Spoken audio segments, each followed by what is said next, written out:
Hey, how are y'all doing out there? Doing good, doing good. Hey, Hope you guys doing good up in that great white north. And here with me, I have a good personal friend of mine and a fellow brother in Christ too. Eric, how you doing? oh, I'm doing great. Glad to be on the show. Thanks for inviting me. Yeah, very much so, man. I'm glad we actually get to discuss creationism and why all three of us here believe that God created everything.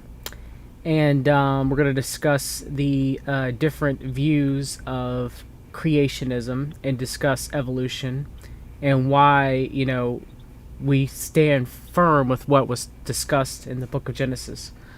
That God, had created everything, had created all life, everything that we see in front of us, and it's a beautiful creation. And there are many people who have hardened their hearts against that, and believe that there is no intelligent design or no intelligent thought put forth that started life on this earth or in the the universe.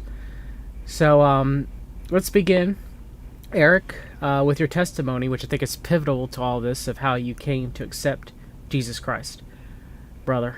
And Oh then yeah, we'll get into creationism versus evolution. yeah. Okay, yeah. Before I do that, I just want to give a quick shout out to you, John. John John's a health coach, and he has helped me tremendously with some digestive issues. I saw some doctors about it, and I won't go into details, but John, he reads a lot of the research, and he knows what he's doing, and he's just been tremendously helpful to me in that regard. So I'm thankful for that. Thank you, Eric. I definitely appreciate it. If anybody ends up needing you for coding services, definitely you help code fix your gut when I had done a lot of Yeah, work on the WordPress and everything. So yeah. thank you for that too. But thank you. Sure You thing. don't have to do that. I stay pretty busy, but we'll see what I can do. Thank you. Okay. So I grew up with good parents.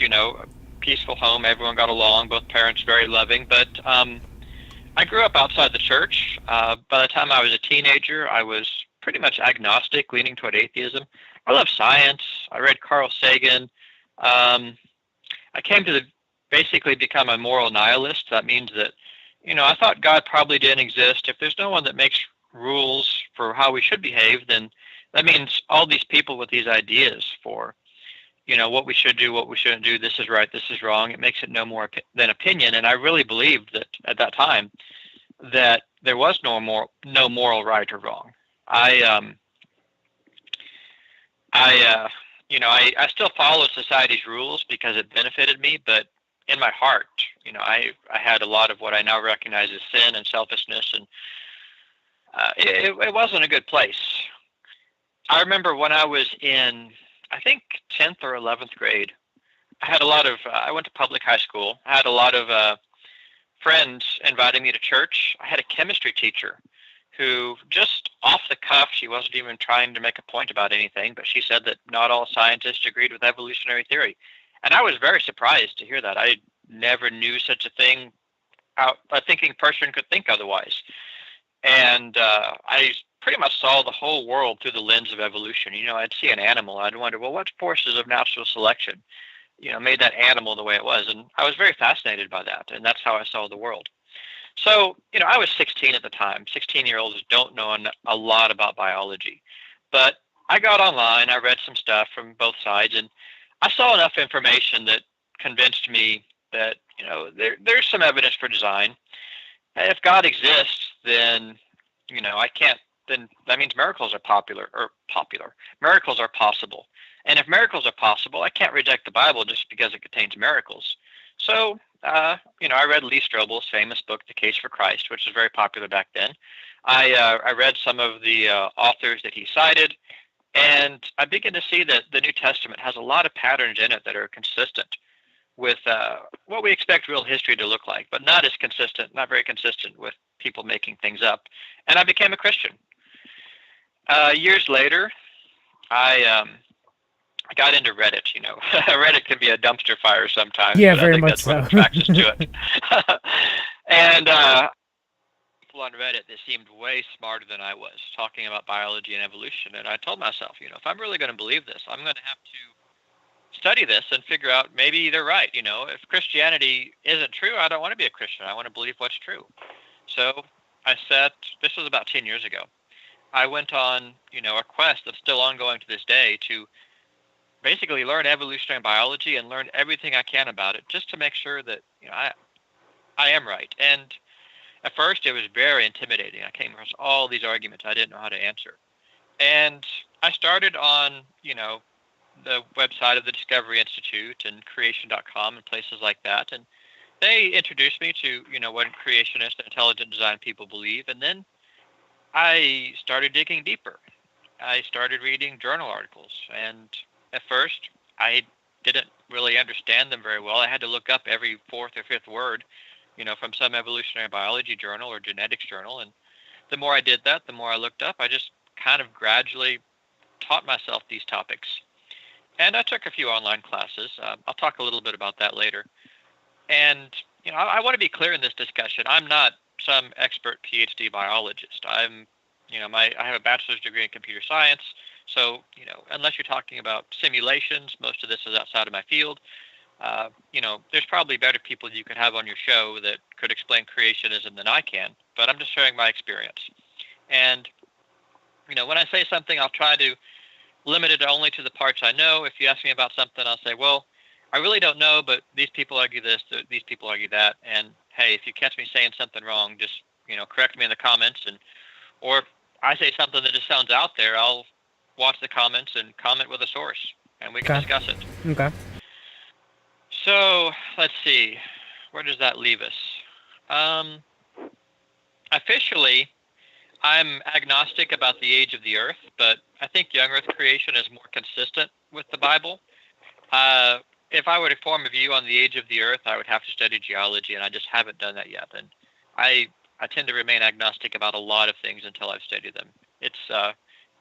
Which can be both good and bad. But I think if the biblical writers were sitting down and trying to describe, a process of 4.5 billion years where God created the earth and this happened, that happened, and so on, they didn't do a very good job of communicating that message. But if they tried to tell us that, God made the earth several thousand years ago, and, we have these genealogies, this person lived this long, and then he died, then he had children, that's how they did timekeeping back then. They didn't have our AD BC system, and it seems to fit much better with that.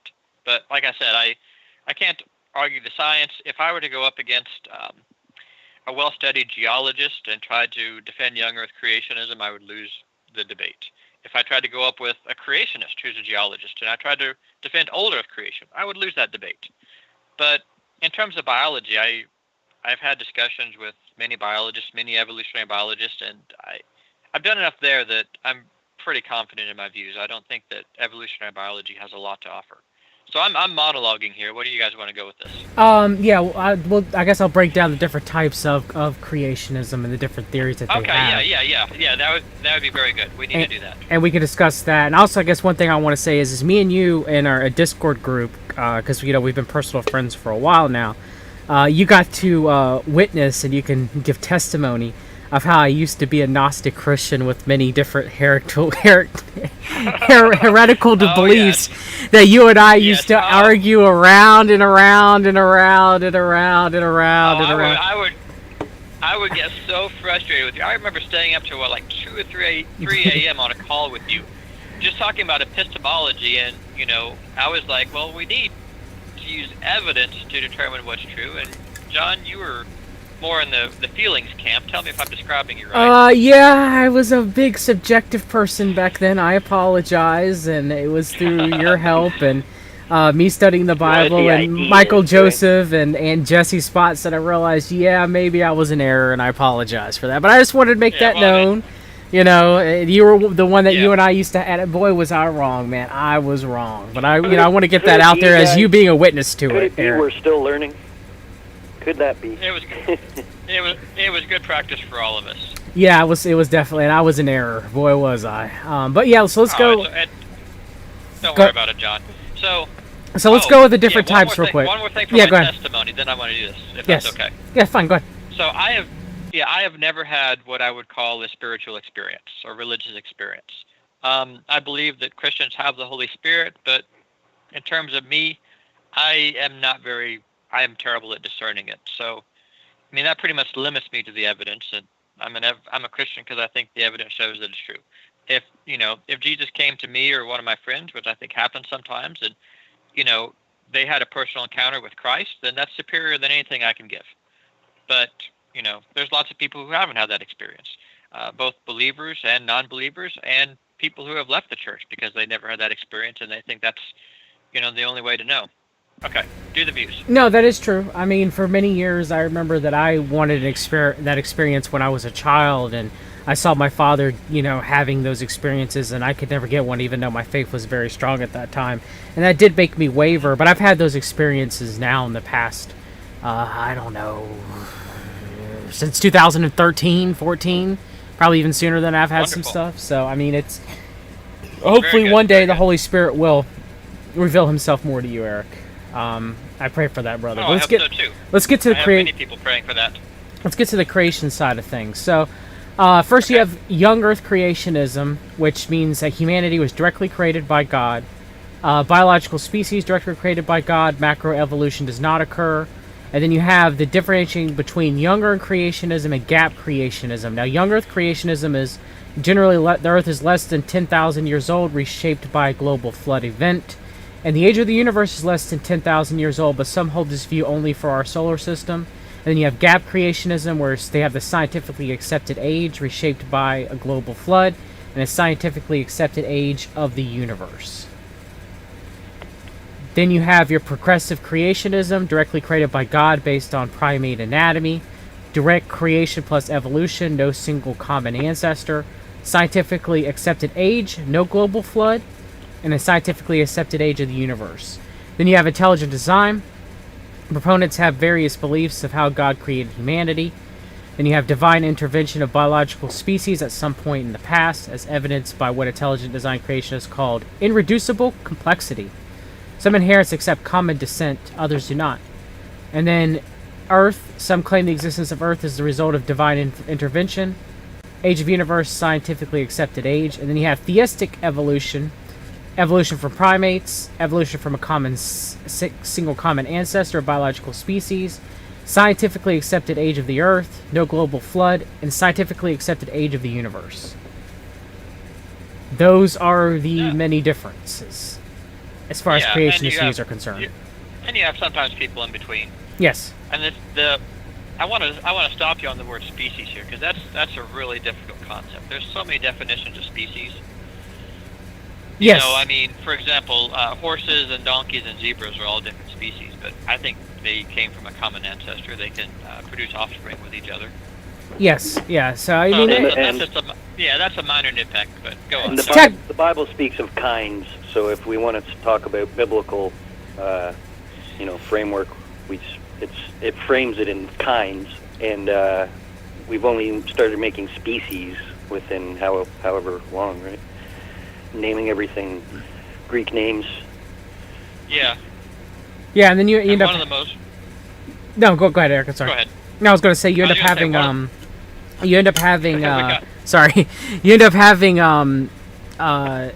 human beings like to classify things. That's why taxonomy exists. Mm-hmm. But one of the most popular definitions of species is any one group that doesn't mate with another group of animals. So if you have, or doesn't normally mate with them. So I mean, even if you have 13 and 17-year cicadas, those would be considered separate species. If you have two populations of apes, genetically pretty much identical, but they live on the opposite side of a river, they don't cross, then a lot of times, that'll be considered a species. And you have the splitters and the lumpers. The splitters like to have lots of species. The lumpers try to have fewer and group them into larger categories. And I see a lot more splitting because I think every biologist likes to have a species that they've named. It's kind of a feather in their cap. So you get a lot of species that way. Like the astronomers copywriting planets and star systems that they discover in asteroids and stuff like that. Oh, I guess copywriting's not the right word. They copyright them now. I didn't know that. Wow. Well, I guess copywriting's not the exact word for it, but they gain ownership over it somehow to some degree, which is how. Trademark, maybe. Trademark, yes, trademark would probably be it. Okay, Because that's so funny. because you can actually have a asteroid gifted to you that's been discovered. So I think trademark is correct on that, Yeah. or And patent, or can't being you able to patent it. yeah, can't you like pay some organization money and they'll like name a star after your loved one or Yes, something? yes, it's something like that. So it's like when they So discover guys, imagine you invented the word Archaeopteryx. That'd be cool. yes, or it's Sounds like so cool. or with Rich, it's like that you can patent certain diseases. The first person who discovers certain microbes, they can patent them. Or claim, that they were the first to discover them, and end up anybody who ends up studying it has to end up paying residuals to universities and stuff like that. It's very interesting. So, Yeah. They'd there's probably go by a different name at that point. there's a lot of money that's driving it at this point when it comes to discovery. So I guess as far as creationism concerned, um, my feet are in both camps of young Earth creationism and gap creationism. I can see both. I could definitely see both when it comes to the Earth being scientifically accepted age and age of universe, or the Earth being young. I lean more towards young Earth creationism, but I could see both. I can't really see intelligent design outside, as far as we're talking about the Earth being. I guess I do believe intelligent design, that God created everything, but not in the. Yeah. That is only, as far as the Earth is concerned, science being correct on everything, or progressive creationism, or theistic evolution. Or I definitely don't believe in theistic evolution. I think I'm definitely not in that. Yeah. Camp. And But old Earth and young Earth creation kind of fall under the umbrella of intelligent design. It's rather loosely defined. yeah, it is. It is. So I could see myself both young Earth and old Earth, but leaning more towards young. So can we go through from a biological standpoint? Well, I guess from a geological standpoint, even though geology isn't your strong suit, but just to start with what you've seen as far as young Earth creationism is concerned. Okay. So are you talking about evidence for and against? Evidence for and against, yes, and then then Okay. we'll move towards biology, which is your strong suit. Okay. Okay, yeah. I want to be very careful about this. When I tell you these things, it's what people argue. And I haven't dug into the details most of the time to know who's right. So, underneath our feet, we've got about 1 mile or 2 of sediment around most places of the Earth. The old Earth crowd will argue that was deposited gradually over hundreds of millions, even billions of years. The young Earth people will say that pretty much everything from the Great Unconformity, which is right below the Cambrian, on up through the top of the Cretaceous, and maybe a little bit above that, was deposited within the year of Noah's flood. So those ideas make some very different predictions. So I'll go into the positive evidence for young Earth, and then I'll go into the challenges. So young Earth creationists will look at the layers of rock, and like you see on the side of the Grand Canyon, or any place where there's an outcrop, and they'll notice that in most places the lines between them are very flat. If you have one layer laid down, and then 100 million, or not 100 million years, 1 million years passes, and the next layer is laid down, you'd expect to have a lot of erosion carving out. And there's a few places where you can point that out, but generally they're very flat on top of each other, and that seems to fit more of different sediments from different locations being deposited during the global flood. I say different locations because the rocks change color. You have one layer that washes in from one direction, another from another direction.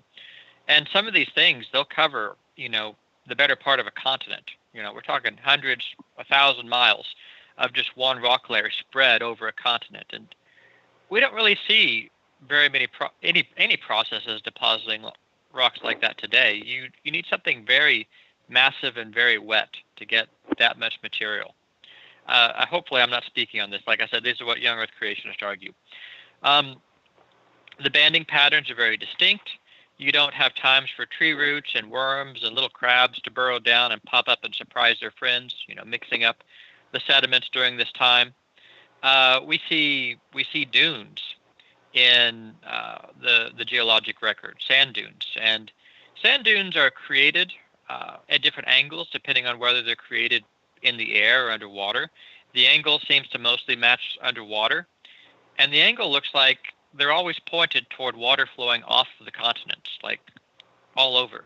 And that seems to fit, the end of the flood and water spreading outward. I'm trying to remember. There's a lot. I was actually more prepared to talk about the biology, so I don't remember all of the arguments. I'm Okay, skipping some here because I don't remember them. But I'll still go through what I remember. okay. They cite rock formations that are curved and bent, but they're still solid rock. The idea is if all these sediments were laid down during Noah's flood, a very geologically active period, you have something below it, magma rising, pushing up beneath this rock layer and making it curved, and then at the end of the flood, the water drains away and it solidifies into solid rock that's curved. If it was laid down, we're talking 100 million years worth of layers here or something like that. If that was laid down gradually over 100 million years, one layer would turn to the rock, the next one, the next one, the next one on up. And if something pushes up below that, it's going to crack and break all those rocks. It's not going to be a smooth formation. We see, what are they? Do they call them paraconformities? I don't remember. But basically, no, that's not it. Polystrate fossils, where you see a tree that goes through several layers of rocks, and it seems difficult, if they were laid down over 1 million years for that tree to still be there. I mean, yeah, maybe it's turned into, it becomes fossilized wood or whatever, but that doesn't fit very well. Okay, so a couple areas of evidence for young Earth creation that I have looked into is carbon-14 and soft tissue in the fossil, actually the geological record. So one thing creationists like to do is they take dinosaur bones and they send them to carbon dating labs, and they get back ages of between 22 and 45,000 years old. So the way carbon-14 dating works is there's carbon-14 in the atmosphere created by cosmic rays striking the upper atmosphere, turns nitrogen into carbon-14. Carbon-14 is a special version of carbon. It's got 2 extra neutrons, unlike carbon-12. And after 5,730 years, then if you have a chunk of carbon-14, about half of it will decay into something else, nitrogen, I believe. So as plants are living, they breathe in carbon dioxide from the atmosphere. 1 out of 1 trillion carbon dioxide atoms are carbon-14. The plants die, they go in the ground, or they're eaten, and that carbon-14 becomes part of animals, at least animals that aren't in the ocean. I mean, you can't carbon date a fish. It doesn't get enough. You're not going to get any realistic result out of that. Yes. And, we die, and the idea is you dig up a bone, you see how much carbon-14 is left, and you can estimate its age. You got a couple assumptions here. For example, you kind of have to assume that the amount of carbon-14 in the atmosphere has relatively been the same. People try and build curves and estimate, there's more carbon-14 in the atmosphere during this time, less during that time. That's easy to do for periods of recorded history. You go back a lot older than that. People do it with tree rings. They do it with layers deposited at the bottom of lakes, and I see different curves sometimes being built from different sets of data. So I'm not very confident in those curves of that age. Okay, I digress though. So suppose God created the Earth with no carbon-14 in the atmosphere, and it gradually increased from there. If during the time of the flood, dinosaurs died, they would have a lot less carbon-14 in their bodies than something dying today.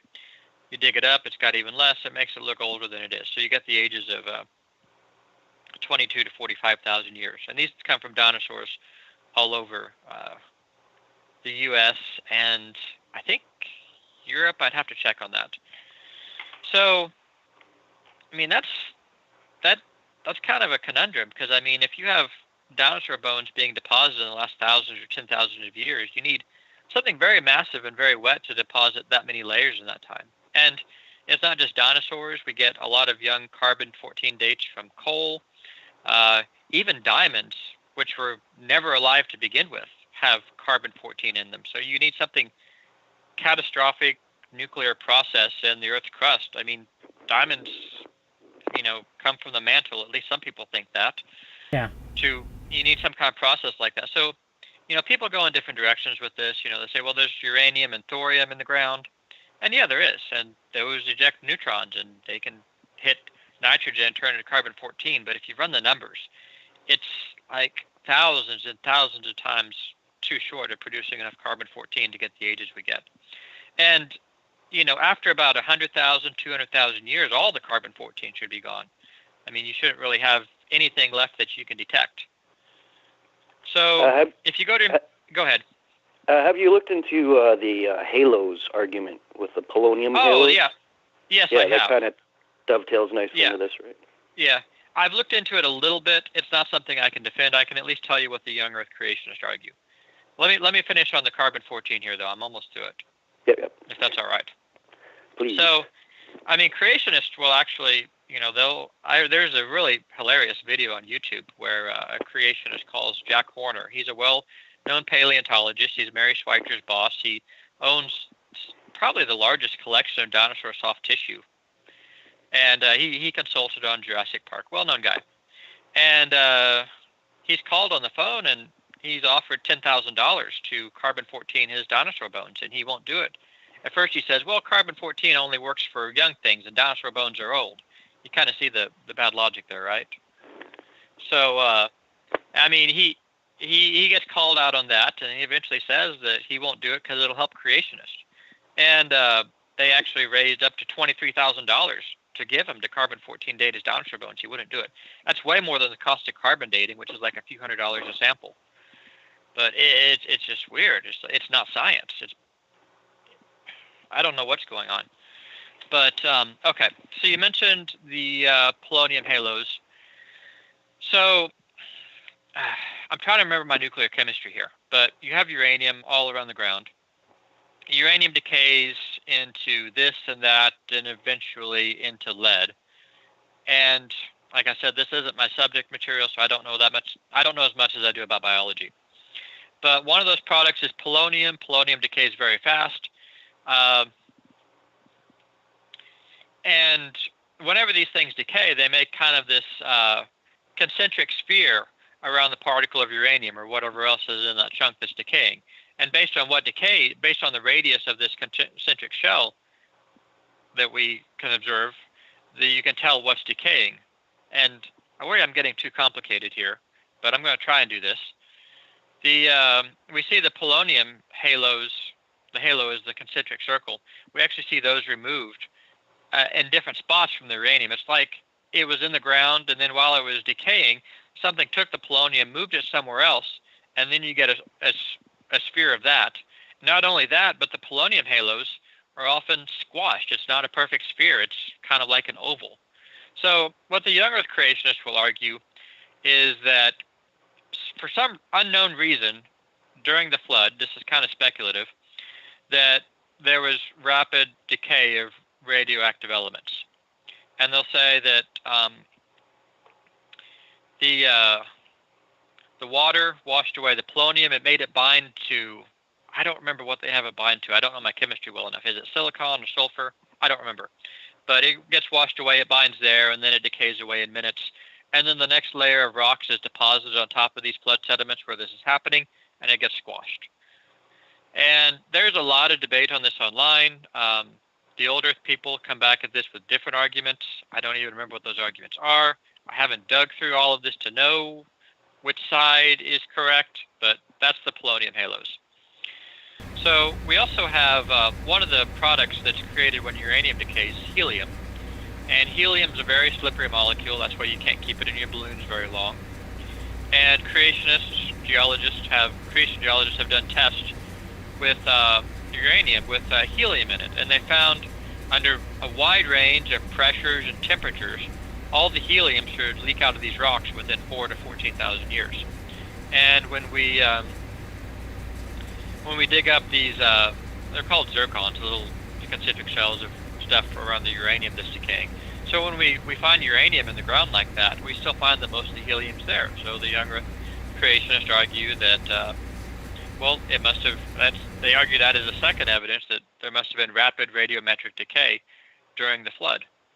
because the helium is still there, and helium should have been gone a long time ago from this decay process. There's a couple problems with this. The biggest is the heat problem, and many young Earth creationists will tell you this is an unsolved problem. If you have, 1 billion years worth of radioactive decay happening during 1 year of the flood, it's going to create so much heat that it vaporizes the Earth's crust, and that's pretty bad. And to date, I don't think anyone has a good solution for this. So that's one of the reasons I'm agnostic. Talking about the fossil record, we have dinosaur eggs with nests between layers. It seems difficult for a dinosaur to be running from the flood, stop, build a nest, lay eggs, and then continue on their way or whatever. There's lots of footprints in many layers. The young Earth creationists will argue that the flood was episodic. You have a massive wave coming, and then maybe a month of peace, and then another wave comes. They argue that the continents would have been moving around very quickly during the flood, like 5 miles an hour, that you start with Pangea before the flood, and then they end up close to their modern positions today. Maybe so. We seismically,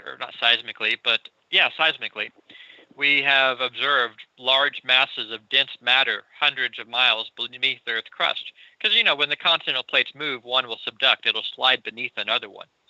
And we see under the ground, just by measuring the speed that the seismic waves move through different material, we can tell its density. And if it's all the same material, then density equals temperature. So, these are on secular websites, secular geology journals. And the idea is if that subduction had happened, gradually over 100 million years, it already would have warmed up to the temperature of everything else. It's still cold, so the young Earth geologists argue that that's evidence that these plates really were moving rapidly within the last several thousand years. And of course, if you move a plate really rapidly, that's going to fling a ton of water all over the continents. Sri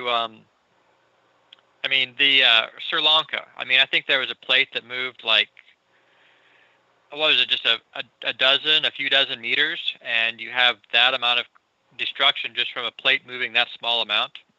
But there's another problem that comes from this. That's that if you have the plates moving that fast, they create so much friction between them that it would also vaporize the Earth's crust. So you have two heat problems with young Earth creation. So that's why I don't know where to go with this. I got to study geology. I got to work through these problems. So, Eric, the fossil record. Yeah, go ahead. When we talk about dinosaurs, most young Earth creationists believe that they survived the flood by being carried on the ark by Noah, correct? Yes. And then later died out due to atmospheric changes due to the flood, right? Yeah, because the flood would put all these particles in the air. You get less sunlight. You get an ice age. The sea level lowers. The Bering Strait, you have a land bridge there, and then, land bridges other places. Animals can migrate. People bring them places. And they talk about evidence of, dragons, or not evidence of dragons. In mythology, cultures all around the world talk about these giant lizards, which they call dragons. And some propose that maybe that is a memory of dinosaurs. And, putting dinosaurs on the ark, that just sounds crazy. You can't fit all the dinosaurs on the ark. But I've actually run the numbers on this, and they do fit if you take them young, because it'd be really stupid to take full-grown dinosaurs. And the word dinosaur means terrible lizard. It's a newly coined phrase, right? So we within the last 100 years or so, right? Yeah, something like that, 100, 150. I'd have to check. But, there's no evidence that ancient people were putting together dinosaur bones to figure out what they looked like. I guess I would say I'm a Hovenite when it comes to dinosaurs. I believe they were big lizards that existed before the flood. And as if you listen to his talks or whatever he talks about, or his presentations, he talks about how lizards, I don't know if this is true, like the reptiles keep growing as long as they live. So if you had like a 300-400-year-old whatever, frog, gecko, you name it, it would be a dinosaur at that point. That's kind of my belief on the thing. You got to be a little careful with that. Frogs are amphibians, not reptiles, and I think geckos are. Geckos are amphibians too, and I think that's actually been challenged. Just from, I don't remember the arguments, but I know that most creationists don't use that argument anymore, but I don't know the details, so I'm sorry. I'm behind about in that. the times. Yikes. Yeah. What was I going to say? I know there's been some studies of growth, and I know the apatosaurs, the long-necked dinosaurs, they're supposed to go through this very rapid process of growth when they're very young and then slow down, but I don't know how that was determined. It seems, I haven't read that study, so I don't know what data they're doing it on or if it's even good. I just know that's one of the claims. I'm going to get me a hyperbaric chamber and a lizard, and I'm going to see what's up, basically. Yeah. All right, you have fun with that. And taxonomically, dinosaurs are actually kind of their own group, separate from reptiles. So I think they base this on some of the skeletal anatomy, but man, I don't know those details. It's a completely different atmosphere too, so who knows what. I heard they had a different anatomy, like smaller lungs and whatever. They probably couldn't survive if they were right. I know that's been challenged by modern creationists too, whether there was a different atmosphere. I know that modern humans, if you breathe oxygen for too long, help me out with this, John, it'll cause damage to your lungs. I mean, if you breathe pure oxygen. Yeah. Okay. That's why oxygen in a concentrator has to be reduced, because you're not breathing pure oxygen in the atmosphere. And our atmosphere isn't 100% oxygen, so our lungs are not adapted to that. So I mean, got like, you wouldn't 18% oxygen, 20%. You wouldn't want to start huffing, the oxygen, complete pure oxygen. Like when they give you oxygen in emergency services, it's regulated. The amount that they're giving you at one time. So. Okay, then what I said can't be an argument about what you said. Okay, so I take that back. But I do know, I don't think most creationists today that are biologists argue that dinosaurs grew so big because of the atmosphere. I think they think it was genetic.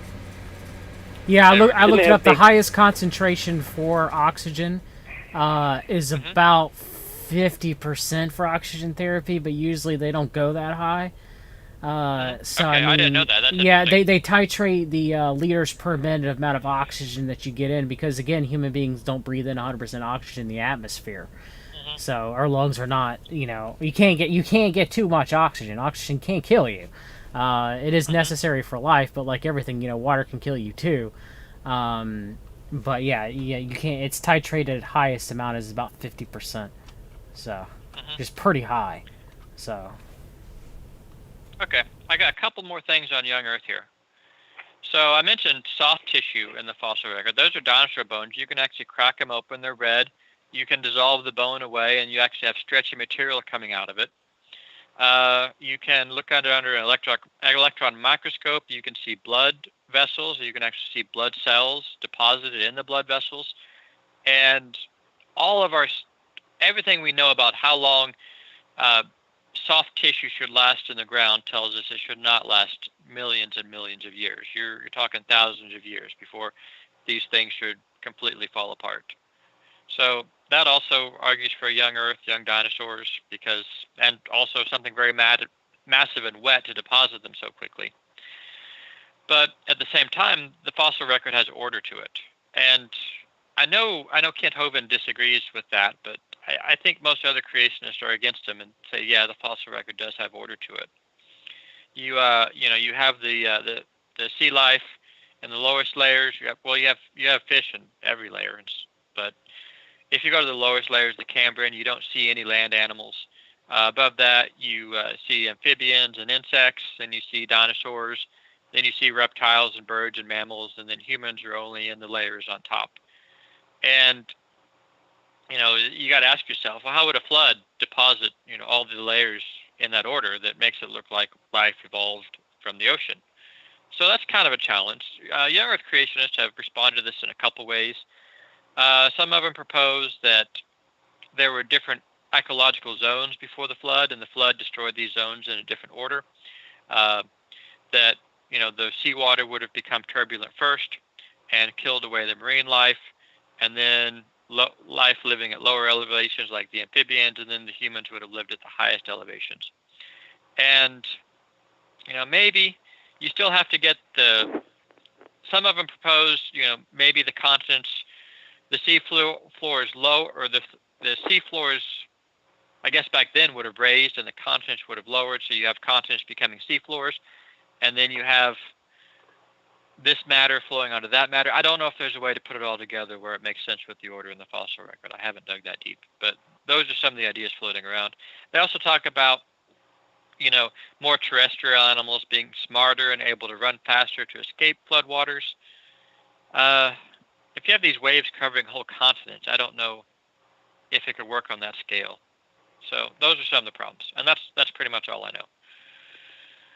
So let's move on to the biology aspect. That's the fun part. And I know biology guys... too as well, so it'd be an interesting discussion on this. Okay, so I mean, if with this geology stuff, if any of the viewers out there think that I've messed anything up, and it's possible I have, just jump in the comments. I'll read what you say and I'll take it seriously. So stop me on the biology if I get too technical. Let's stop and define terms so that maybe we can make sure everyone follows along. John, when you're talking about some things in anatomy or biochemistry, I have to do it with you. And like I said, my knowledge of biology is very selective. I study the evolution side because I find it the most fascinating. If you're going to quiz me on biochemistry or anatomy, I am going to fail that test. Like I said, there's lots of people that know more biology than I do. For whatever reason, you guys asked me to come on the show, so I'll do that. Because you think you're knowledgeable. Do you got any questions first, Rich? Anything you can think of that you want to ask Eric before we move on to biology part? No. Let her rip. It's going good. Okay. So, unlike the geology stuff, I think the evidence against evolutionary theory is very, very strong. And I think it is one of the best arguments for God's existence. And, if you're reading the Bible, the New Testament, it's a lot easier to believe those things really happen if God exists. So you need evidence that God exists, and, it falls in that way. So, I guess I'll start with, where do I want to, there's so many interesting areas I could start in. I'll start with the microbes that I talked about with you, John. So, I think evolution does happen. I think evolution sometimes produces new information. I think new species happen if we're going to talk about one population that doesn't mate with another population. But I reject the common descent of all life on Earth. I don't think humans evolved from apes. I don't think amphibians evolved from fish. So you would say evolution, so Eric, you would say evolution in quotation marks, right? For the lack of a better words of it. Yeah, okay. Evolution can mean a lot of different things. Some people say evolution to mean that, life started as a microbe, that microbe evolved into other things that eventually evolved into everything else. That's common descent. Evolution can also mean just mutations and natural selected acting on those mutations. Sometimes people use the word evolution when they're talking about one species splitting into two. More Lamarckianism over Darwinism. I mean, both are involved. I mean, depending on what you mean by Darwinism. I mean, I think evolution from a common ancestor, where Lamarckianism is more over time periods. An organism will pass certain, genes or certain characteristics to its offspring. Which kind of, deals a lot with genetics and then epigenetics, the environment influencing one's genes, and then, turning on and off or being expressed at a certain point in given time. Yeah. Have they coined that microevolution versus macroevolution, I think, basically is what we're saying?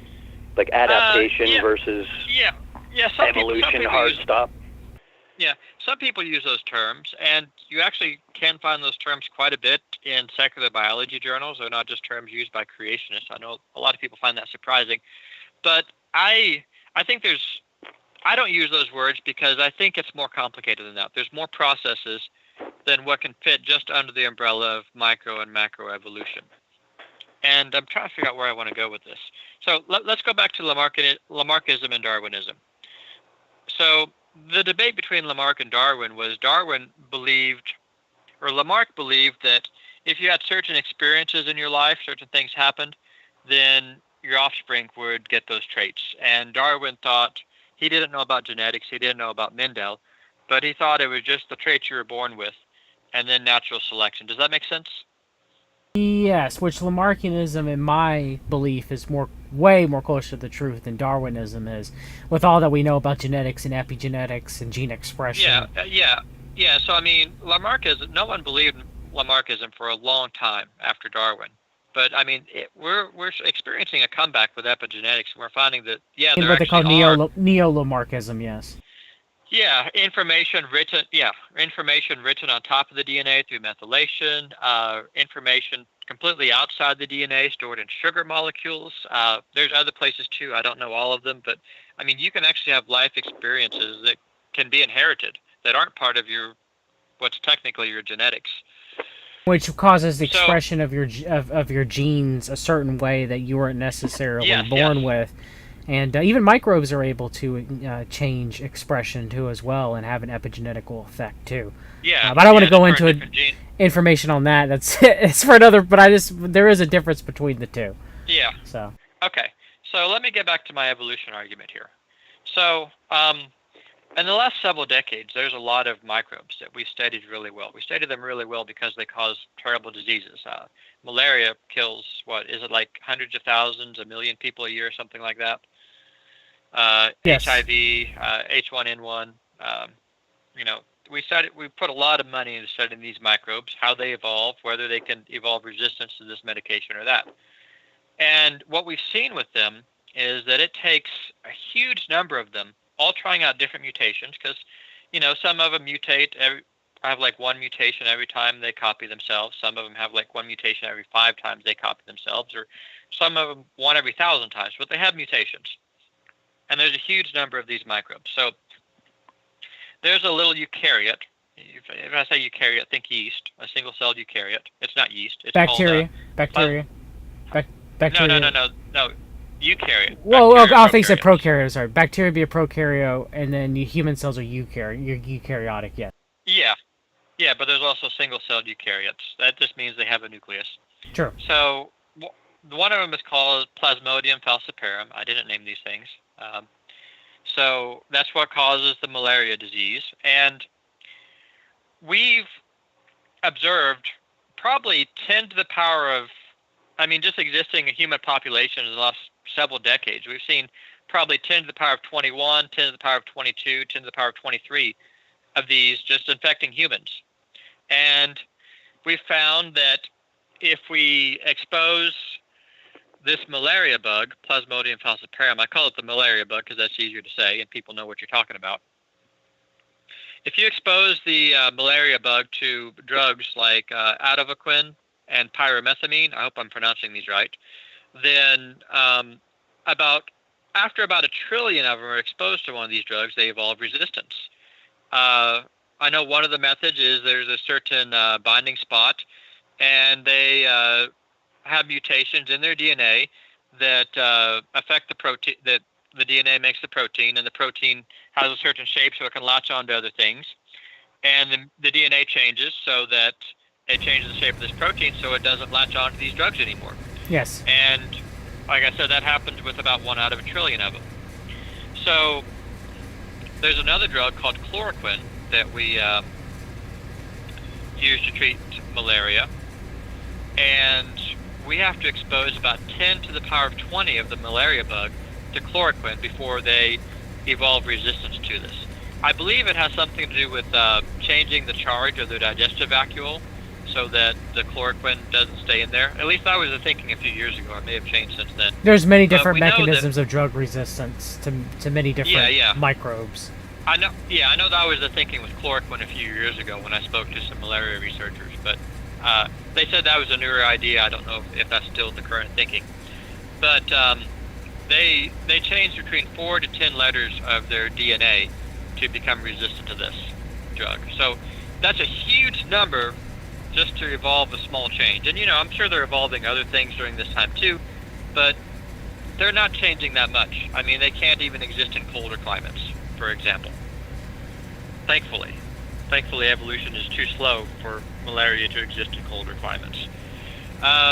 So HIV, Because the we've seen current around 10 to the vector power. for malaria are mosquitoes. Mosquitoes generally don't live in colder climates. Well, I think.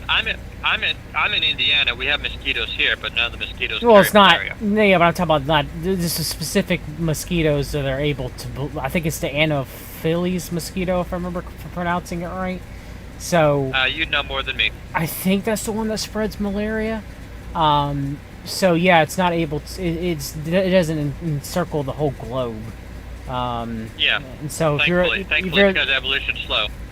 well, that and they've done a lot of spraying to kill those mosquitoes too as well. They try to Yeah. drive down their populations, but it uses that Plasmodium uses that specific vector to spread through to cause malaria. So yeah, it's very interesting about that. But I'm sorry, go ahead. I digress. Yeah. So I mean, with HIV, we've observed since if we think it actually first entered humans, like possibly as early as the 1920s or 1930s, but it just wasn't very widespread until around the 60s and 70s. And during that time, there would be about 10 to the power of 22 HIV viruses infecting humans.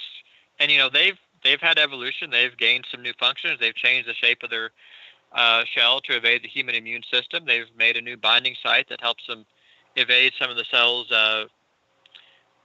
virus countermeasures. But I mean, overall, they haven't. They're just changing a few letters of their RNA here and there. And why am I talking about this? You compare this to something larger like humans or elephants or whales or something big and complex that's evolving. And if you take the evolutionary timeline, and the first mammals would have appeared 200 million years ago, during that time, there would have been about 10 to the power of 20 mammals that ever existed, give or take an order of magnitude. So we see this huge, and if you were going to take something that looks like a rodent and evolve it into bats and whales and giraffes and kangaroos and our friendly platypus, you need a lot of genetic information. You got echolocation, you got the human brain with everything it can do, everything whales have to do to live in the water. Bats have echolocation too. You got flight there with them. And there's just this huge, millions and millions of times different between what we see evolution, the rate we see evolution producing stuff today versus the rate it would have needed to go in the past. And I think this is a really good argument to say, yeah, evolution could not have produced us. So this used to not be a very big deal among biologists. Biologists used to think that almost all of our DNA was junk, that just 3 or 5% of our DNA was actually doing things. And if you compare human DNA to a mouse DNA, we have 3, 5, 10% of it about the same. So their thinking is that mammals all evolved, but these things, all these wonderful features that we have that make us different from other animals, it wouldn't have taken very much DNA to create them. I mean, as a software developer, I find that pretty fishy, but whatever. So in recent years, we have discovered that at least most of the human DNA, it looks like it's involved in functions. Now, in terms of actually knowing what it's doing, we probably only know about what 1 to 2% of our DNA is actually doing. We're probably going to have a lot more to learn that we don't know already. But with our DNA, we see about 85% of it copied to RNA, and RNA does different functions. We see different DNA being turned on and off depending on what type of cell you have, a muscle cell or a nerve cell or a bone cell. We see it coming on and off depending on the stages of development. And, it's not random. We see it in different people. If they're in this stage with this cell type, this DNA is turned on. It makes this RNA that does different functions inside the cell. We often see this RNA being taken to different locations in the cell. It's kind of got its own zip code system based on the letters that make the letters of information that make the RNA. And when we test the DNA, we don't know what most of it does, but if we take a random sample and test some of it, almost all of it ends up, we almost always find function for it. So based on that, you can surmise that almost all the DNA is functional. So like I said, humans, pick a mammal besides primates, humans and cows, humans and dogs, humans and horses. I mean, they're going to have about 5 to 10% of their DNA in common. And if most of it's functional, that means evolution needs to produce a couple billion letters of information in primates, and then it has to create that much information in the dolphin and whales groups, and it has to produce that much information in bats. And, at that rate, you're talking like, let's say there's been 100 million generations since the first mammal. Let's say most of them are little small things that have offspring once every 2 years. Then, if you have 100 million generations creating 2 billion letters of DNA information, that's like 20 new letters of information every generation. Evolution can't go that fast. Nobody thinks evolution can go that fast, not even the most enthusiastic evolutionary biologists. It's just crazy. And the other thing is we get about, estimates vary, 70, 100, sometimes up to 110 mutations every generation in humans. And if most of the DNA doesn't do anything, and these are more or less random mutations, if most of the DNA doesn't do anything, then these mutations also aren't really doing anything. We don't have to worry about them. But if most of the DNA has function, then most of these mutations are going to be harmful. Humans get lots of harmful mutations every generation. Every offspring is worse than their parents. And if it's all going downhill, then evolution can't bring us uphill. Like, if every offspring is more genetically defective than their parents, which one does natural selection choose to better the race? So the idea is that if evolution couldn't have even preserved us from getting worse each generation, then it couldn't have created us. So here I go monologuing again. You guys should interrupt. No, yeah, that's definitely interesting. It also proves how complex God creation is it not, Eric? Something that we yes. barely have an idea of how to fathom it. Nobody knows how complex it is yet. We're not there. And all these things basically winding down, showing the law of entropy in all these systems, right? So it just shows that unless it's a sine wave going up and down, it shows there probably was a beginning, right? Exactly. Yes, and it might even explain why people in Genesis lived 900 years. Right. It might explain why everyone's lifespan suddenly dropped after the flood. You have a genetic bottleneck. Now that you have harmful mutations already in the population, unlike with Adam and Eve, when you have kids, that's going to amplify that, and generations are going to get shorter. Noah lived a long time hundreds of years before he had kids. The mutation rate in sperm increases exponentially with age. So, you've probably seen the studies where older men are more likely to have kids that have genetic defects. We'll try that times 10 with Noah. Yeah. And it said his generations were pure, right? I would say that was a quote. If I don't remember if that's in the Bible or not, but I'll look it up. we assume Adam and Eve, God's not going to deliberately put harmful mutations in their DNA. But after the fall, after God stopped taking care of us and looking after us, after we don't have access to the tree of life, things got pretty bad. And I think mutations are one of those things. I want to be careful calling it entropy because there's thermodynamic entropy, and then many creationists call this degeneration process genetic entropy, which shares the name with thermodynamic entropy. And it's kind of the same thing, but if you actually do the math and the calculations, that's kind of where the similarities end. So John Sanford is the one that coined the term, as far as I know. He was an evolutionist. He PhD geneticist. He is actually the guy who invented genetic engineering. And he realized that mutations can't get us there. We see too many harmful ones. We see harmful ones coming into the populations much faster than natural selection can remove them. And natural selection does remove the worst of them. If you have a really bad mutation, you're not going to survive to have kids. The problem is there's lots of very, very slightly harmful mutations that make you 0.1% weaker in terms of muscle mass or something like that. Or you can't digest blueberries quite as well as you used to, or your color vision is not quite as, you see a slightly less color. And the problem with these things is that random chance plays much more of an effect on who survives. If you catch this disease or you're out where the tiger's at or whatever, plays a much bigger chance in whether you survive than, if you have 0.1% less muscle mass. yeah, it plays a tiny percent, but natural selection doesn't really do much when it comes to the small mutations. And it's like rust on the bumper of your car over generations. They just gradually accumulate. And if everyone gets worse at about the same rate, then, if your muscles are slightly weaker than the guy who has slightly less color vision, then natural selection, who's it going to pick? It's chance. You with me? Yes, you're right. So there's... Go ahead. No, I was gonna say it's especially with the whole DNA of them saying majority of his junk DNA, and then now finding out that's not the case. Yeah.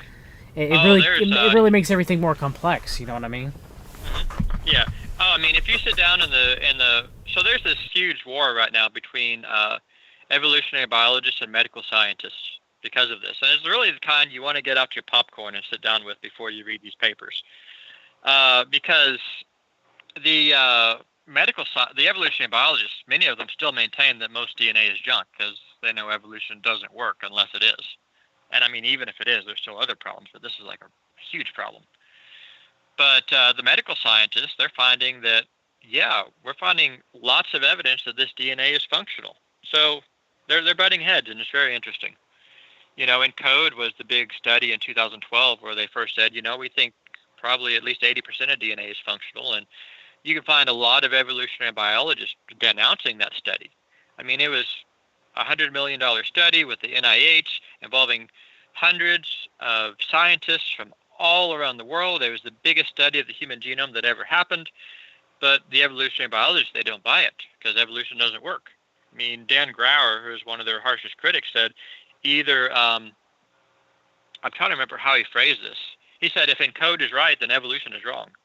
And he was trying to argue that ENCODE was wrong. Yeah, that's interesting. I mean, when it comes down, I guess there's so much that we don't know, and so much more that will be proven in the future. Yeah. And I guess one thing we discussed too, Eric, before this interview is we hope that more Christians, go into the sciences. Go into the sciences, yes, so that we can have more of a, and not just going to Liberty University to study science, but actually go to the strongholds of science, and so that more work can be done, and everything. Because I think it was only about total scientists. I think only 5% were creationists, right? Yeah, 3 to 5%, depending on which study you look at. I mean, there are some that estimate much lower numbers, but they were not very rigorous. The National Center for Science Education, which is a pro-evolution teaching advocacy group, they're not federal government. The studies I've seen them quote are 3 to 5%, and I've never found creationists offer studies that show numbers much above that. Before we move on, I want to add up one disclaimer about junk DNA, because I'll get called out on this if I don't say this. So when I say 80-85% of the DNA is functional, that just means it's performing that stretch over 100 letters of DNA is performing some function. Sometimes, many times within that DNA, there are certain letters you can change without consequence. So I mean, if we have 85% of our DNA is functional and we get 100 mutations a generation, that doesn't mean we get 85 mutations a generation. Maybe half of those can land in DNA where they don't affect something. But I mean, even if you're getting 12, 20, 30, 40 harmful mutations a generation, that's way, way more than natural selection can handle. Okay, so science education and Christians. So when I was first getting into this in 2010, I think it was in 2012 maybe, I went on Coursera and I signed up for evolutionary genetics. It was free. It was taught by a professor at Duke University, and he was a well-known evolutionary biologist. He studied under Jerry Coyne, who wrote the famous book Why Evolution is True, and he was very much an anti-creationist. And the first week of the class was why creationists are wrong, and he went through all these many arguments about the same thing you can find on Wikipedia or the net anywhere, things I'd already heard and responded to many times. But and then on the last day of the week, he even had Jerry Coyne in as a guest speaker about why creationism is wrong. But I was very unpopular in the class forums during that time, as you can imagine. Yeah. But after that, the rest of the class, it was pretty much standard population genetics, and as a creationist, I tried to find things I could disagree with, and I couldn't really find much. Many times on the internet, I see well-meaning creationists trying to debate evolution, and they act like just about any piece of information, a secular evolution promoting biologist gives them, they just have to object to it. And they end up doing a disservice for creationism and making us look really bad. Because really the truth is, between a biologist who affirms creation and one who rejects it, 95% of what they think about everything is the same, maybe even more than that. I mean, it's really just a few details that lead to the drastically different conclusions. And, we need Christians in science. It's hard. I have a friend who was kicked out of her PhD program for being a creationist, and she is a very, very detailed and reasonable person. She's not the type that is just obnoxious and creates trouble, first. And I hear stories from almost every creationist I know of who works in biology saying, yeah, they've experienced persecution because of that. But, it's still possible to go through these degree programs, and if you're passionate about this stuff, to make a positive difference in the world through medical research or, helping people believe in God or whatever direction you take with it. So, you mentioned Liberty University. I don't have experience with Liberty, but I do know, I won't say his name, but I went to a talk one time. Actually, this has happened more than once by different people. But I went to a talk by a well-known Christian apologist who teaches apologetics at a well-known Christian university. And I was troubled by some of the information some of the things he said. Like, he got the size of the human genome completely wrong. And if I'd been there and I didn't know anything and I saw, this information, it would make me not trust these people. Now, I mean, of course, you go to a secular university and they're going to, leave out a lot of important information that is really problematic for evolutionary theory. So, I mean, It's the same thing there, but I don't know. I get the feeling that, we need Christians in secular strongholds to make a difference. Yes. Agreed. Frida Captive sent me a thing from The Origin of Species, Charles Darwin on Transitional Forms. I'm going to read this out real quick, Eric. Okay. I think I know what you're going to read. The number of intermediate varieties which have formerly existed on the Earth must be truly enormous. Why then is not every geological formation and every stratium full of such intermediate links? Geology assuredly does not reveal as such finely graduated organic chain, and thus perhaps is the most obvious and gravest objection which can be urged against my theory. Good point, Charles. So, if you go on YouTube or Wikipedia or even National Geographic or PBS, they'll often give you the impression that the time since then has paleontologists have really found a lot more of these intermediate species. All right, so let's back up a little bit here and explain it in a non-technical way. If you want to evolve an organism from, a fish to an amphibian to a reptile to, some specific reptile like an alligator over hundreds of millions of years, you're changing the shape of the body. You're changing the shape of the bones. Fossilization isn't that common of an event, but you should see this fossil, then that fossil, then that fossil gradually changing over time to that organism. And that's what Darwin's talking about there. So the gaps have actually gotten worse since Darwin's time. Instead of finding more stuff in between, we keep finding more of A, and we keep finding more of B, species B, and we keep finding more species C. And we find them higher and lower across wherever we normally find them in the fossil record. And we're finding less and less time for the evolution to happen. So Stephen Jay Gould came up with the idea of punctuated equilibrium, the idea that maybe there's just a small population of animals that evolves really fast. That way, because they're small, we're less likely to find fossils of them, and because they're evolving really fast, we're less likely to find fossils of them. But, I mean, if you look at the microbes and what I talked about there, I mean, this really makes that problem a lot worse, because now instead of taking a huge population of mammals and evolving over 200 million years, you're taking a much smaller population with fewer number of mutations and trying to get them to evolve really fast in an even shorter period of time. And that really makes things worse. So, I mean, this idea is popular with paleontologists. It's not as popular with evolutionary biologists and people so much on the genetic side. And it's funny because I will see paleontologists say, you know, our field, it's hard to get a lot of evidence for evolution from our field. Not all of them say this, but some of them do. And they say, but we know evolution is true because of genetics. But then the people on the genetic side will say sometimes, you know, these problems don't really work out, but we know evolution is true because of the fossil record. It's like pass the buck. Yeah, pass the buck. So I'm being a little harder on punctuated equilibrium than I should. I want to throw out a little information here. So I want to talk about rapid adaptation, evolution, whatever you want to call it. I want to do an example, talk about height, and then I'm going to bring it to dogs.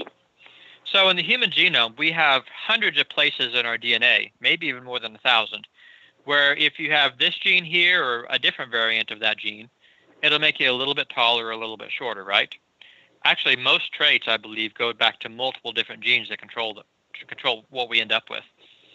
I think skin color and eye color are that way too. I'm not sure about skin color. So the idea is if you could take a population of humans of average height, even if you're just starting with only 2 people, and over just dozens of generations, you could breed them to be very short or very tall just by anytime they have short kids, pick the shortest kids to have kids again. You know, selective breeding. And selective breeding works really well. The problem is you eventually get to a point where a person has all of the tall genes or they have all of the short genes, and you can't get them any taller because there's no more genes to eliminate. Or, you follow what I'm saying? Or you can't get them any shorter unless they're malnourished. Which, I mean, you know, that's not good for that's not good for advancing the species. No, that's going to cause a lot of mutations. It's going to put a lot of oxidative stress and a lot of epigenetical changes. Yeah. And I think malnutrition does cause mutations even. I forgot about that. And out of what do you call it? Like a theological level, they think that they're evolving into godhood actually too. So that might be some evolutionists, let's just say, right? I've seen those analogies driven with, you know, some of the transhumanists. There's a group. Yeah. I mean, especially in modern times, even if you're an evolutionist, you shouldn't believe that humans are getting better every generation because it's not the strong that survive, it's whoever doesn't use a condom. Look at it. I'm looking at it right now. You know, the famine ended 70 years ago, but Dutch genetics still bear scars. Mm-hmm. So yeah, I mean, you're gonna cause epigenetic gene expression and mutations too as well. I think I've heard some stuff. So about that Dutch famine and the epigenetic changes, and they're weird. It's like totally unrelated stuff. If your grandfather did this, was starving when he was 10 or whatever, then you have this completely unrelated trait if he was your grandfather. It's weird. So back to punctuated equilibrium. If you want to go past, you know, these limits, you got to have mutations. And we know mutations are very, very, very slow. It's very, very rare for mutations to produce traits that help us. I mean, it's common for a mutation to break a gene that actually helps us. We have many, but I mean, eventually you run out of genes to break, and you can't evolve any further. That's like with my son with his mutation at E63K that happened the moment of conception, where he produced more muscle spindles instead of muscle fibers. That didn't help him. It wasn't like he gained any sort of evolutionary advantage. So. Almost all mutations. I mean, there's many mutations that have no effect, but almost all mutations that have an effect, it's harmful. It's very, very rare to get beneficial mutations, and they're beneficial not because they broke something, but because they improved it. So I talked about John Sanford, the plant geneticist who started genetic engineering. And also, one last thing, I didn't mean to interrupt you, Eric, but to take FUT2, for example, which encodes your body's ability to express blood antigens like A, B, O in your like lacrimal type secretions and in your saliva. because your blood Yep. antigen FUT1 is how it's expressed in your blood cells. But FUT2 is specifically in your tears or your being able to produce certain human milk oligosaccharides in breast milk. That was changed because the norovirus requires FUT2 receptors to enter into gastrointestinal cells of the lining of the stomach and the duodenum to cause viral gastroenteritis. So people with huge outbreak that dealt with epidemics of the norovirus, or they're over time, so they constantly got it. Their body would be able, through genetic mutations, their body lost the ability to express FUT2 properly, and so you're not able to express their blood antigens in their tears, for example, or within their saliva or within their lacrimation. So Wow, okay. it ends up Are you so. saying that? So they have a protection against the norovirus. Their chances of getting it is very slim to none. The problem is a lot of bacteria, especially bifidobacterium, that are actinobacteria that live in your digestive tract, in your colon, that are very probiotic. So they eat those expressed antigens that you swallow. And since they don't get them, then you have people with this genetic mutation, though they're not susceptible to the norovirus, they have lower amounts of bifidobacterium in their colon and tend to deal with more digestive problems and have susceptibility to H. pylori, for example, and have issues with the body releasing B12 properly to excrete it, vitamin B12. So yeah, it was, protects them against the norovirus, but at what cost? Because it does end up giving you more prone to intestinal dysbiosis, having this genetic mutation or polymorphism, if it's homozygous, for example. So that would be an example of that happening. That's very interesting. I mean, that's consistent with what I see too. There's some people that are resistant to HIV, and that comes from deleting 32 letters from a gene and essentially breaking it. It's breaking the gene that creates the door handle that HIV uses to enter cells, if I remember right. And, if you follow the science news, the popular level science news, all the time, you're finding these articles where, this organism evolved this new feature, this organism evolved this new feature, and they're very excited. It's evolution in action, happening so fast we can see it. But if you actually click through to the research papers, in almost every case, they either don't know what changed genetically that caused the mutation, or there's a mutation that actually broke something. It broke a gene. And it's very, very, very rare for us to see mutations, improving a gene. It does happen. I mentioned the cases with the malaria bug.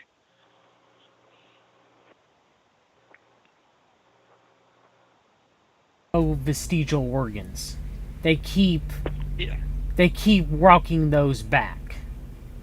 Yeah, I'm That pretty they sure don't you're right that about you can that. live without them, but they don't serve a purpose. The appendix serves a purpose. It's a storage house for Yeah. probiotic bacteria, so that they can recall it. That's why it's branched off from the cecum, so that after you get viral gastroenteritis, for example, in the body, causes diarrhea to flush those virons out.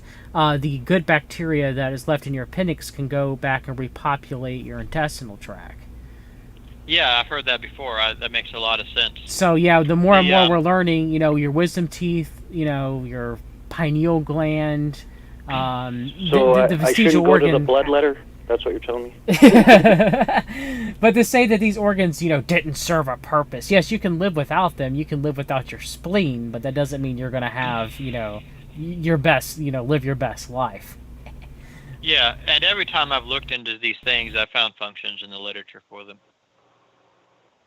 Or, all the various bad designs, like the recurrent laryngeal nerve or the inverted vertebrate retina. I won't go into details on this talk, but I mean, you can go into the literature, even the secular literature, and there are documented reasons why, we're wired that way.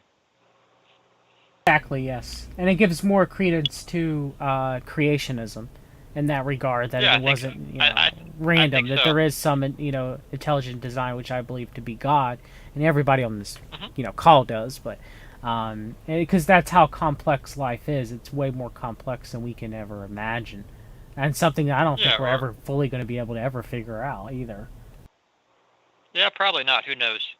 Um, so one more thing about the fossils before we move on from that completely, because uh, so I mean, if you look at human and ape skeletons, chimpanzees, gorillas, orangutans, you can find a ton of similarity. And a lot of creationists try to downplay that similarity, but it's there. I mean, you can find one-to-one matches between our bones and theirs.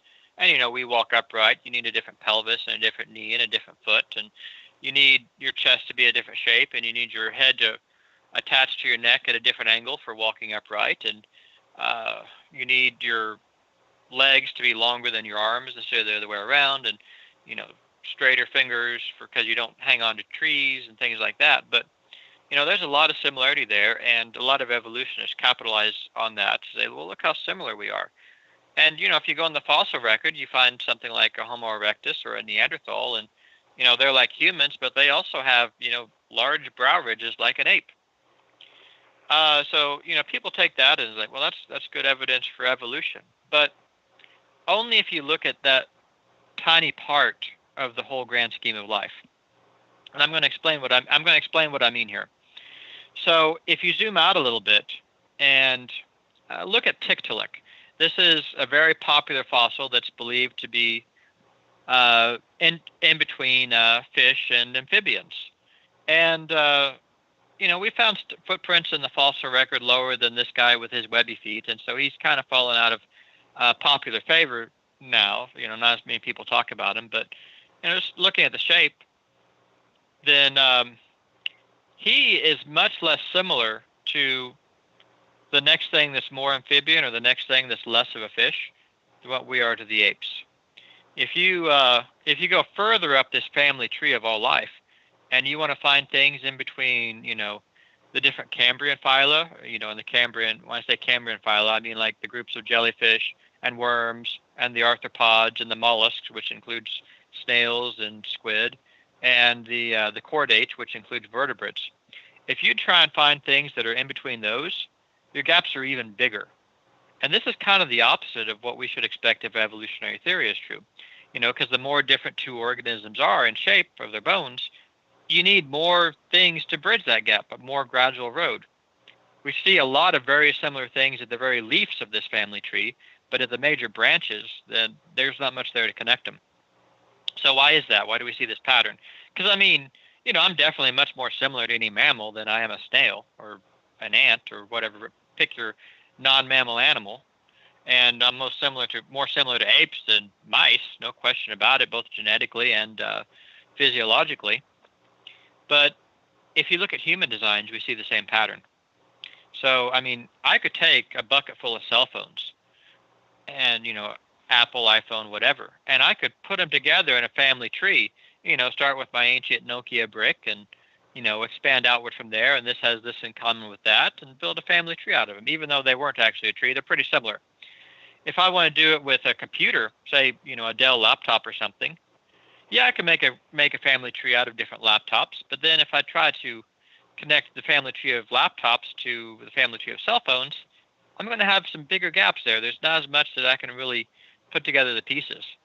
Now, if I want to take the family tree of computer devices and bridge it to the family tree of automobiles, those gaps are even bigger. What's the common ancestor of a computer and a truck? I can't really think of anything that would fit that gap. Can you? So this is the pattern that we design things. And it's also the pattern we see in the fossil record. And that's why I think the fossil record fits better with design. Now, like I said, there's some issues with young Earth creation because there's order to it. And maybe there's ways to answer that, maybe there's not, I don't know. But I definitely see a design pattern there. And, junk DNA is also a design pattern. If God is making the human genome, why would he fill it with useless DNA? But we have a lot more DNA that has function than what evolutionists predict and what they say is the amount of junk DNA we have to have for evolution to be true. And I like things like that. I like it when I find something that when evolution predicts this, design predicts that, I have something I can test here. And yeah, we're seeing the patterns that match our own designs, and there's lots of these. I'm not going to go into all of them in this call because I think we're what, like an hour and a half already?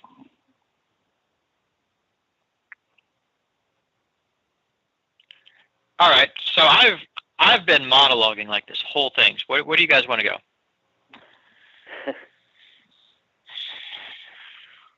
Just for me, the first time I thought of, I really questioned. It was actually grade 5, and they were trying to they're giving us the standard, Big Bang cosmology, and I remember this.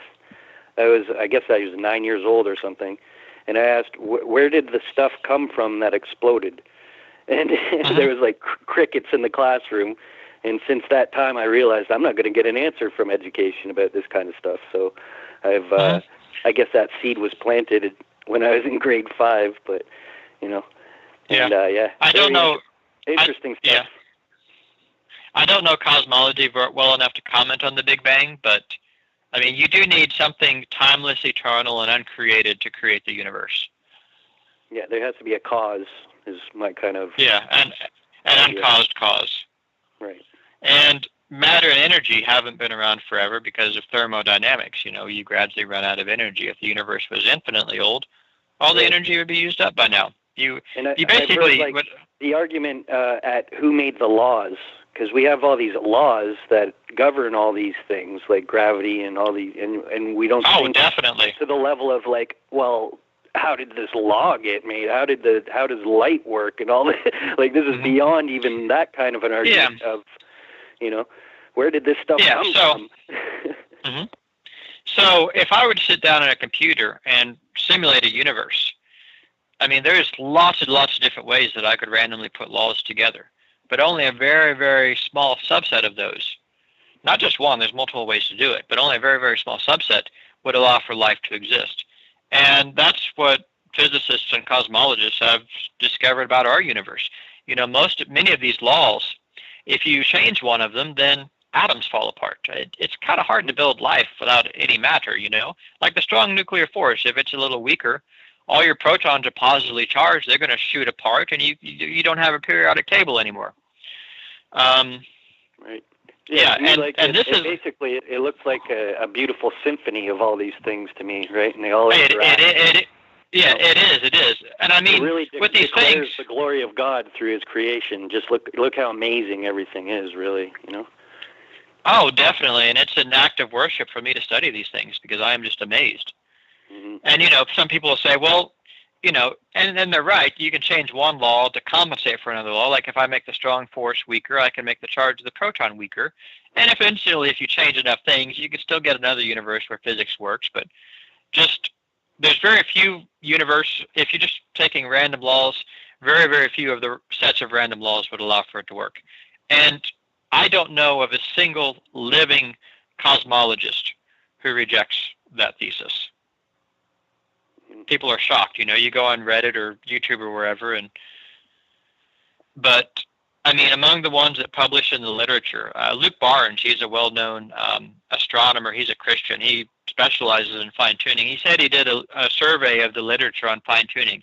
I think he had like over 200 sources, and he could only find one or two people who disagreed with fine-tuning, and one of those is now dead. It was Victor Stinger. And just for the audience and myself that are ignorant, fine-tuning, are you saying that's the design of physics being designed? Oh, okay, yeah, for sure. Yeah, I mean, if you want to read about this stuff, look up fine-tuning. Yeah, that sounds awesome. That's the first thing I'm going to do after this.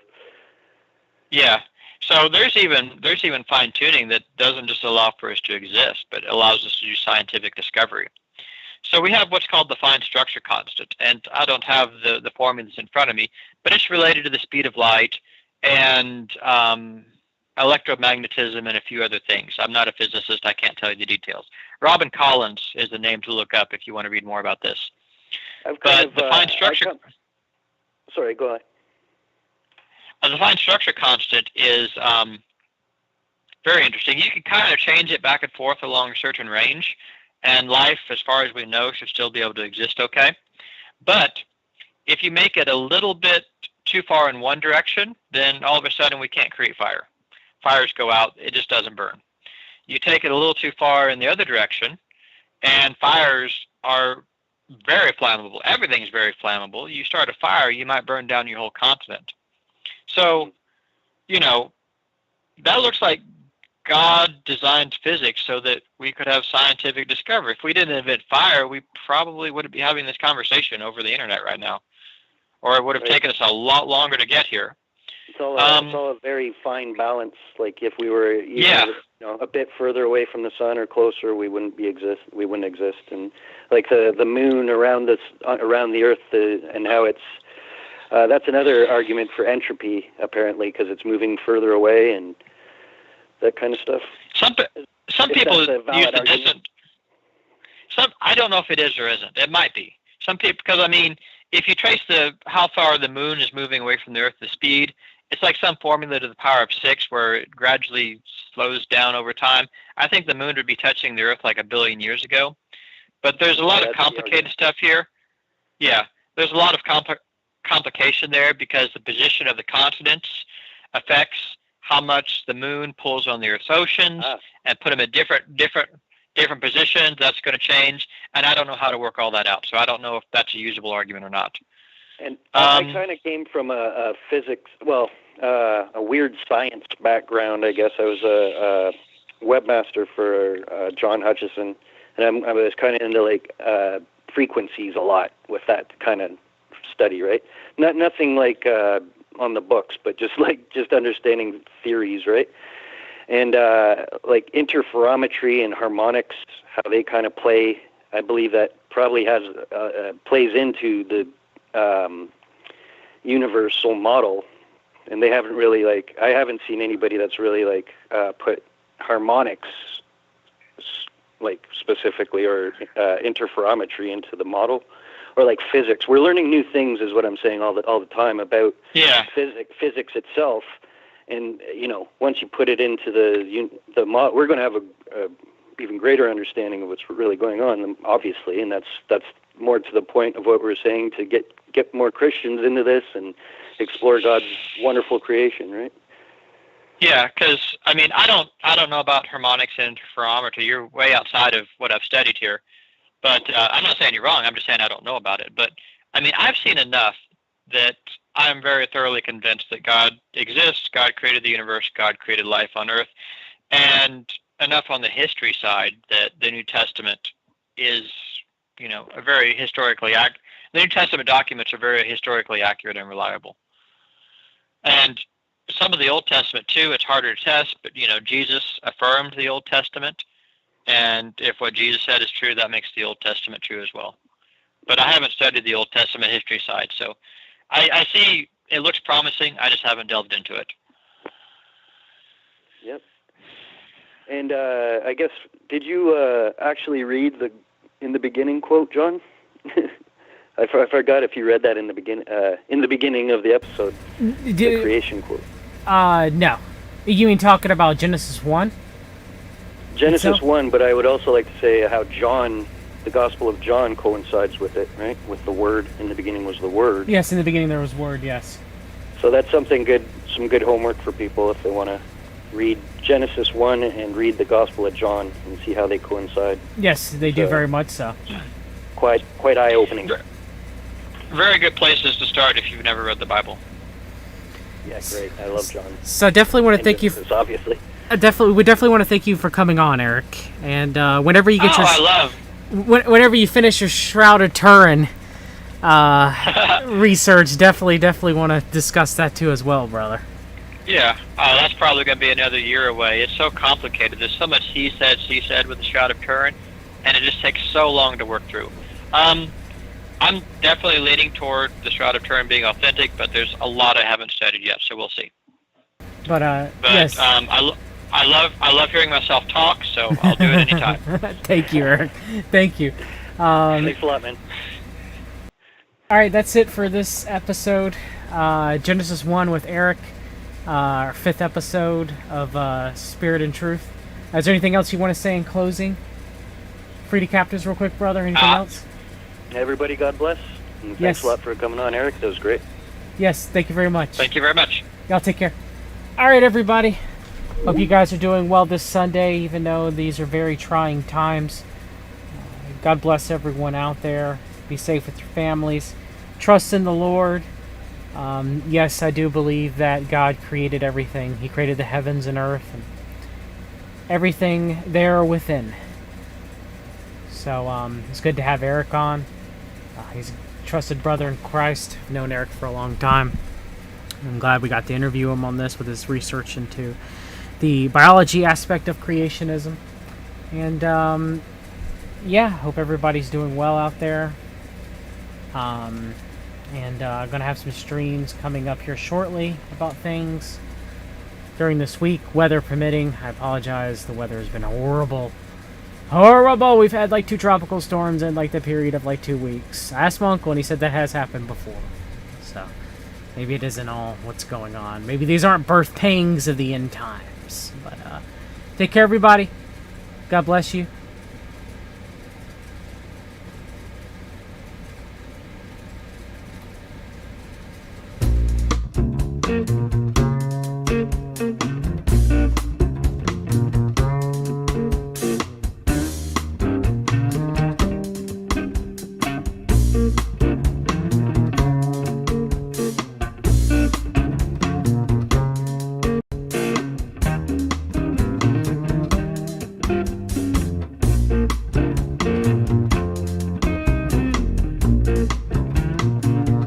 If you walk through the garden, you better watch your back. Well, I beg your pardon, walk a straight and narrow track. If you walk with Jesus, he'll save your soul. You gotta keep the devil down in the hole. He's got the fire and the fury at his command. Well, you don't have to worry if you hold on to Jesus' hand. We'll all be safe from Satan when the thunder rolls. You gotta keep the devil way down in the hole.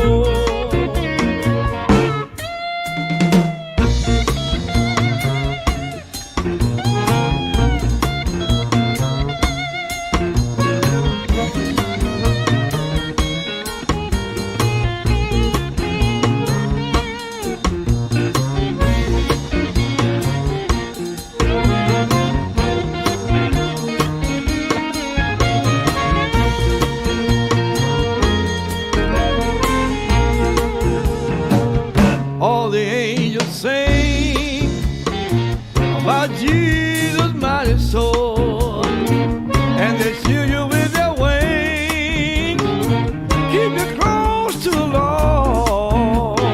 Don't pay heed to temptation, or his hands are so cold. You gotta keep the devil way down in the hole.